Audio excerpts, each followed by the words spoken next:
रोशनपुर नाम के गांव में चंदा और शांति नाम की जिठानी और देवरानी रहती थी। चंदा का पति बहुत पैसे वाला था।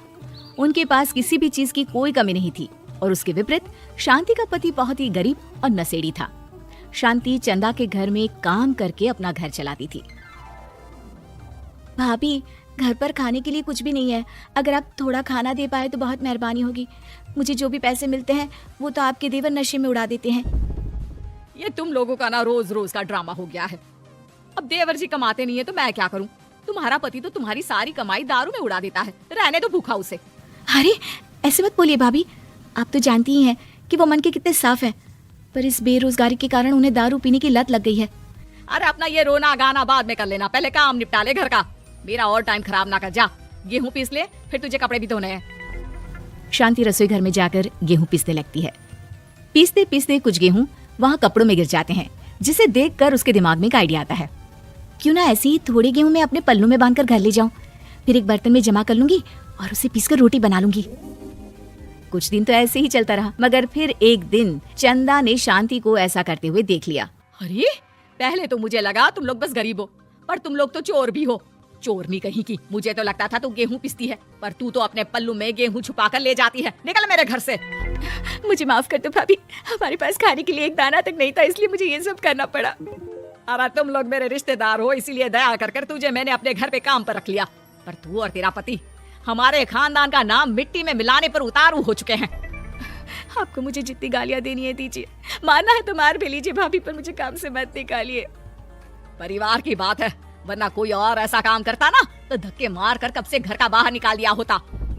रोते रोते शांति अपने घर चली जाती है, जहाँ उसका नशेड़ी पति कहता है, अरे कहाँ रह गई थी कामचोर? इतनी देर क्यों कर दी? आज पैसे लाई कि आज भी खाली हाथ वापस आ गई है? अपने हाथ दिखा, जरूर पैसे छुपा लिए ताकि मैं दारू ना पी पाऊँ। नहीं जी, मैं आपसे क्यों छुपाऊंगी, और अभी आप दारू पीने की बात कर रहे हैं, उसी कारण तो आज हम लोगों की ये हालत हो गई है। किसी काम की नहीं है तू, बिना मार खाए समझेगी नहीं। रख, अभी तेरे होश ठिकाने लगाता हूँ। रामलाल शांति को बहुत मारता है। शांति का मन दुखी हो जाता है और वो गांव के तालाब के पास के एक पेड़ के नीचे बैठकर फूट फूट कर रोने लगती है। मैंने कभी किसी का बुरा नहीं किया, फिर भी भगवान मेरे साथ ऐसा क्यों कर रहा है? मैं तो रामलाल जी की फिक्र करती हूँ, फिर भी उन्होंने मुझे इतना मारा।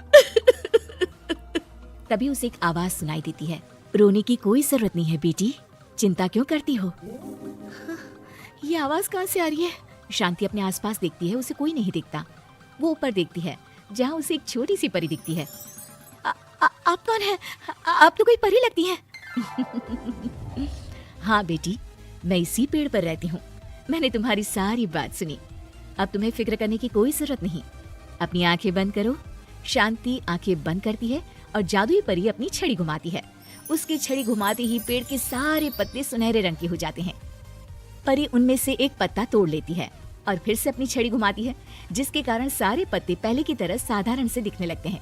आंखें खोलो बेटा, लो इस पत्ते को ले जाकर अपने तकिए के नीचे रख देना। ये तो एक साधारण पत्ता है, इससे क्या होगा? ठीक है, अगर आप कहती हैं तो मैं इसे रख लेती हूँ। शांति उस पत्ते को लेकर अपने घर जाती है और अपने कमरे में तकिए के नीचे रखकर सो जाती है। सपने में उसे वही पेड़ वाली जादुई परी दिखाई देती है। बोलो शांति, क्या चाहिए तुम्हें? मैं चाहती हूँ हम बहुत अमीर हो जाए और मेरे पति नशा करना छोड़ दे, उन्हें कोई काम भी मिल जाए। कल जब तुम सुबह नींद से जागोगी, तुम्हारी इच्छा पूरी हो गई होगी। अगली सुबह शांति नींद से जागती है, अपने आसपास का नजारा देखकर चौंक जाती है। उसके बिस्तर पर चारों तरफ सोने चांदी रखे हुए थे। हे भगवान, कहीं मैं सपना तो नहीं देख रही? इतना सारा सोना, वो भी मुझ गरीब के पास। रामलाल जी को बताती हूँ, वो बहुत खुश होंगे। शांति जैसे ही कमरे के बाहर जाती है, वो देखती है कि रामलाल सूट बूट पहने काम के लिए बाहर जा रहा होता है। मुझे शहर में एक नौकरी मिल गई है शांति, मुझे आने में देर हो जाएगी, घर का ध्यान रखना। और इस तरह शांति बहुत अच्छा जीवन बिताने लगती है। उसके पास अब किसी भी चीज की कमी नहीं रह जाती। रातों रात शांति के पास आए इतने पैसों को देखकर उसकी जिठानी उससे पूछती है, अरे क्यों रे शांति, कहीं बड़ा हाथ मारा है क्या? अचानक तुम लोगों के पास इतना पैसा कैसे आ गया? नहीं नहीं भाभी, ये सब तो जादुई परी के दिए हुए पत्ते का कमाल है। शांति जादुई पत्ते के बारे में सारी बात चंदा को बताती है। जिसे सुनकर चंदा के मन में लालच आ जाता है और वो झूठ मूठ रोते हुए उसी पेड़ के नीचे जाती है जहाँ उसकी रोने की आवाज सुनकर जादुई परी कहती है, क्या हुआ बेटा, क्यों रो रही हो? मैं बहुत गरीब हूँ, मेरे पति मुझे बहुत मारते हैं, अब मैं जीना नहीं चाहती। चिंता मत करो बेटा, अपनी आंखें बंद करो। जादुई परी चंदा को भी उसी पेड़ का एक पत्ता देती है और तकिए के नीचे रखने को कहती है। चंदा उस पत्ते को लाकर अपने तकिए के नीचे रख लेती है और अगली सुबह जब उठती है तो उसके कमरे में चारों तरफ सांप बिच्छू रहते हैं। अरे बचाओ बचाओ, कोई मुझे बचाओ। ये कैसा पत्ता है जिसे लाने के बाद उस गरीब शांति के पास तो इतना सारा सोना आ गया और मेरे चारों तरफ ये सांप बिच्छू। अरे कोई बचाओ। चंदा अपनी जान बचाती हुई शांति के पास जाती है। चलिए भाभी, मुझे लगता है आपके घर में सांप बिच्छू को बस जादुई परी ही हटा सकती है। दोनों मिलकर जादुई परी के पास जाते हैं। ये सब तुम्हारे बुरे इरादों का नतीजा है चंदा। तुम झूठ मूठ बस पैसे के लालच के कारण यहाँ आकर रो रही थी, इसीलिए तुम्हें जादुई पत्ते ने उसकी सजा दी।